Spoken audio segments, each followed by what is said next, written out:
my name is Selena and I'm here to do a top 5 video because it's Wednesday.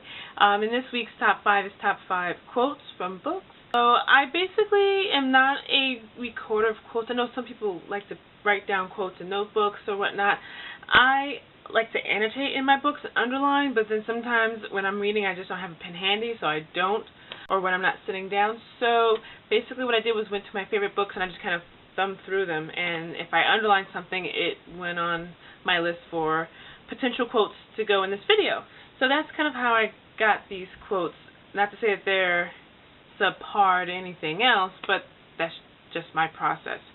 Again, you can find all the other top 5 Wednesdayers down below, and you can use the hashtag TFWFamily to find more top 5 videos. And this was started by Lainey over at Ginger Reads Lainey, and I'll leave her link along, like I said, with everyone else down below. So let's get started. And at number 5 is going to be The Giver. And the quote that I like from The Giver: "The man corrected him," the man being the giver. "The man corrected him. 'Honor,' he said firmly. 'I have great honor. So will you, but you will find that honor is not the same as power.'" Coming in at number 4 is going to be from Mistborn, The Final Empire by Brandon Sanderson. And the quote reads, I'm not sure how to pronounce this guy's name, by the way, so if I'm wrong, correct me. The quote goes, "Sayes shook his head, walking over to the stand beside her, and her being then. Belief isn't simply a thing for fair times and bright days, I think. What is belief? What is faith, if you don't continue in it after failure?" So coming in at number 3 is Donald Miller's Blue Like Jazz. It's a quote from the section entitled Alone. "Jesus doesn't want us floating through space or sitting in front of our televisions. Jesus wants us interacting, eating together, laughing together, praying together. Loneliness is something that came with the fall. If loving other people is a bit of heaven, then certainly isolation is a bit of hell. And to that degree, here on earth, we decide in which state we would like to live." Number 2 is going to be coming from Hamlet. I'm going to read the old-timey version, and I'll take a picture of the page from the No Fear graphic novel edition, so you can read that if you are someone who has trouble understanding Shakespeare in English, and there is no shame in that, because I had a hard time reading Shakespeare in English until I just didn't. But, yeah, I'm going to voice over the Shakespeare in English, but the video is going to show the graphic novel version if you wanted to read that.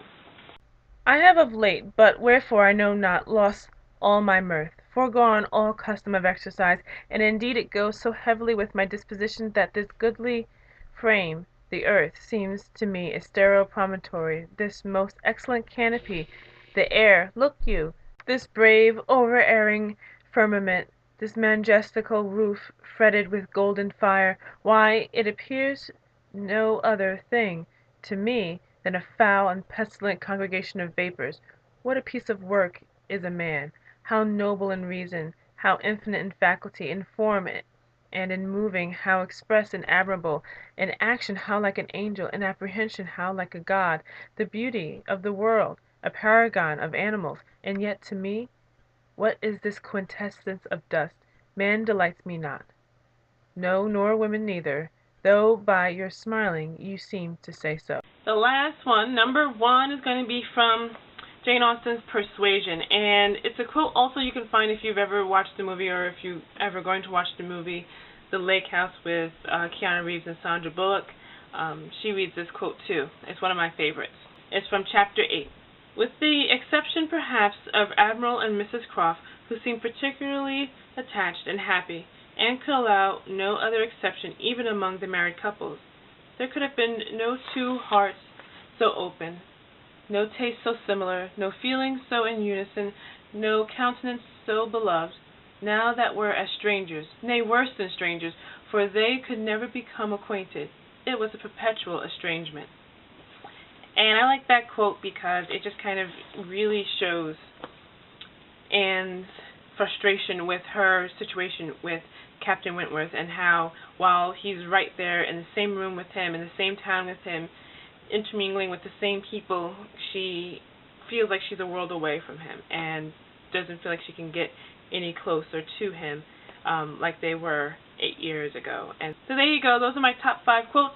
Let me know down below if you have any quotes that just stand out to you, that you've held on to, that you love from books. So yeah, share with me. So thank you for watching. Bye.